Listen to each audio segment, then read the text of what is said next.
Okay, in this video, let's look at the today and the now functions.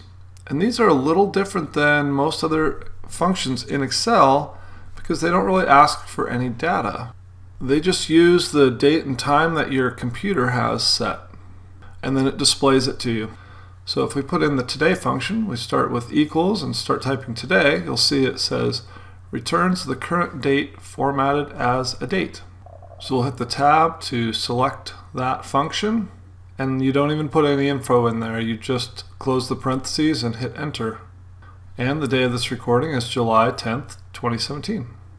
So let's take a look at the now function. You start with equals, start typing NOW, and you see it says it returns the current date and time formatted as a date and time.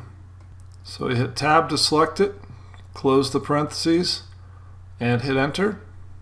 And now we have today's date and the exact time that I'm recording this. Now if I were to save this workbook and open it up a week from now, then when I open it, the time and dates will change to the current time and date. So these formulas will automatically update every time you open the workbook, and it'll recalculate to the current time or date. So the today function, for instance, is very useful when you're working on an analysis that is date specific and you want today's date to update every time you open the workbook. It just makes it a lot easier. And of course, don't use this if you want to just show a specific date, a static date. In that case, you just type in 7/10/2017, and when you open your workbook again, it'll still say 7/10/2017. But if I open this workbook tomorrow, then this highlighted cell will say 7/11/2017.